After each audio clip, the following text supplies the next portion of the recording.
La semana pasada estudiamos los pecados de Belsasar y la caída de Babilonia.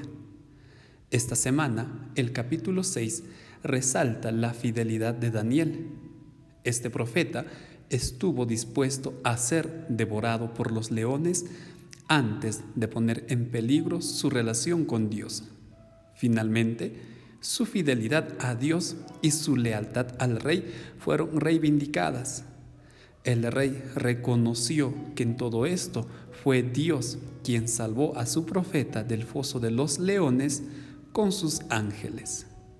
Bienvenidos al bosquejo de la lección número 7.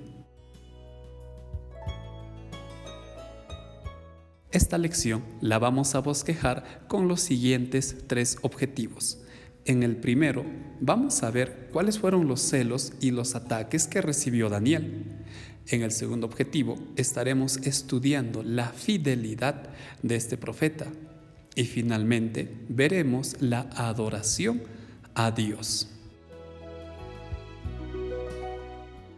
Los celos y ataques a Daniel es lo que vamos a bosquejar en este primer objetivo. Para ello, vamos a entender 2 aspectos. Primero, que el capítulo 6 de Daniel tiene matices proféticos.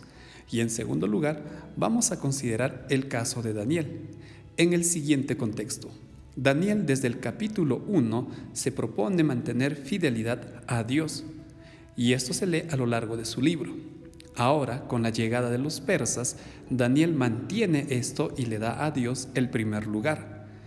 Esta fidelidad y confianza en Dios hace que Daniel se convierta a los ojos de los hombres, a los ojos de los persas, en una persona confiable y también de carácter irreprensible. Por todo esto, el rey le da a Daniel un buen cargo en todo el imperio. Es este cuadro, este grado de confianza que tiene Daniel y al mismo tiempo su fidelidad, lo que provoca en los gobernantes y sátrapas del imperio babilónico los celos con los cuales ellos comienzan a ver con envidia a Daniel. Con este sentimiento en su corazón, estos hombres deciden confabular y arguyen al rey supuestamente para que consolide su reino, es decir, que nadie en el imperio solicite favores o incluso ore a otro dios que no sea Darío y que no sean los dioses persas. Esto políticamente parecía una sugerencia aceptable. Y para que esto tome más valor, le dan al rey un matiz divino, es decir, le hacen creer que él puede tener un carácter divino.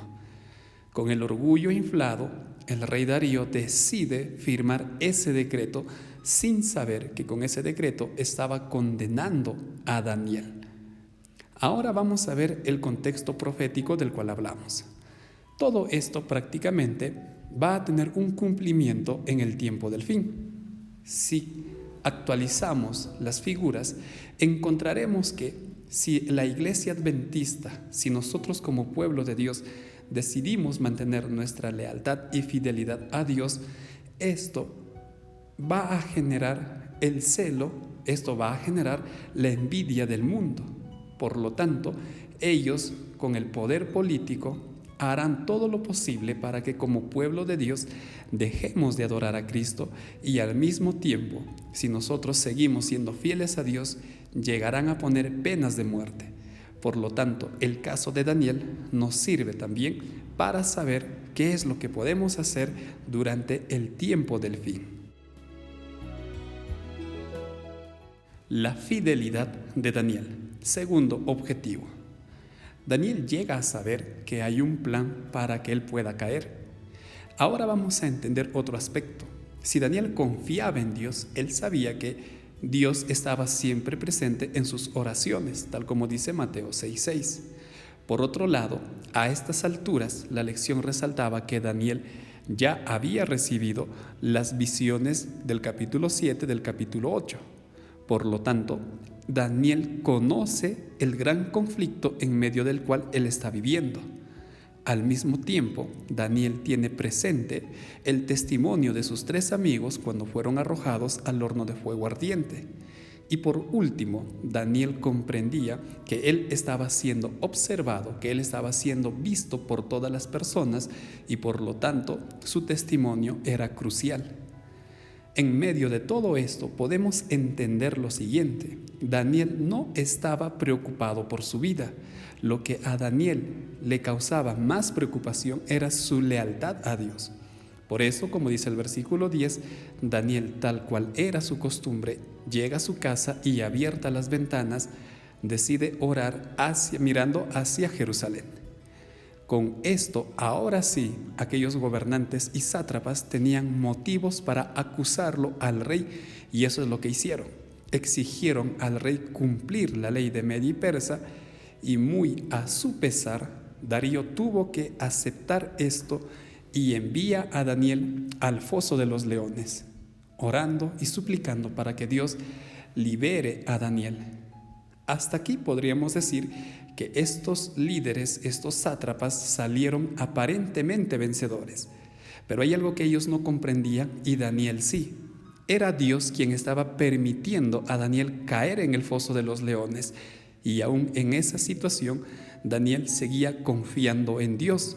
Y esa confianza no se traduce en que Dios lo salvaría. Esa confianza se traduce en saber que Dios estaba haciendo lo mejor. Y si la muerte era lo mejor, pues Daniel seguía confiando en la voluntad de Dios. Tercer objetivo: la adoración a Dios. Fue un cuadro muy triste hasta aquí lo que se ve de Daniel. Aparentemente sus acusadores habían salido vencedores. Sin embargo, por el testimonio de Daniel, Darío aún albergaba esperanza en su corazón. Por eso, a la mañana siguiente, cuando no pudo dormir toda esa noche, Darío se dirige hacia el foso de los leones y con cierta incredulidad pregunta a Daniel: «¿Tu Dios a quien constantemente tú sirves, él pudo librarte?». Para su sorpresa, desde el fondo del foso, Daniel le responde: «Rey, vive para siempre, pues Dios envió a su ángel y me libró». Una gran sorpresa para este rey que estaba conociendo a Dios, pero muy desagradable para sus acusadores. Cuando Daniel es sacado del foso, el rey decide revertir esta ley y ahora condena a todos estos gobernantes y sátrapas a tener la suerte que tuvo Daniel, es decir, ser arrojados lamentablemente arrastrando a toda su familia al foso de los leones. Esto es algo que la Biblia no comparte, tal como leemos en Deuteronomio 24:16, pero está registrado porque así ocurrió en la historia. Ahora, con Daniel ya libre y estos acusadores muertos, se presenta un cuadro muy interesante. Darío decide escribir una carta a todo el imperio, y esta carta parte está en los versículos 25 al 27, pues en ella insta que todos tienen que adorar al Dios de Daniel. Así Dios liberó porque el Señor consideró que era lo correcto y que era algo necesario a Daniel. Ahora vamos a ver su aplicación profética tal como vimos en el objetivo 1. Como pueblo de Dios nosotros seremos acusados y muchas veces vamos a padecer cosas muy injustas. Dios no promete siempre liberarnos de los problemas o de las dificultades. Sin embargo, tenemos que recordar que siempre tendremos acusadores, pero tal como Daniel, aun cuando Darío lo arrojó al foso de los leones, Daniel se mantuvo leal al rey. Nosotros debemos mantener un testimonio de fidelidad a la nación a la cual pertenecemos, pero sobre todo debemos mantener fidelidad a Dios.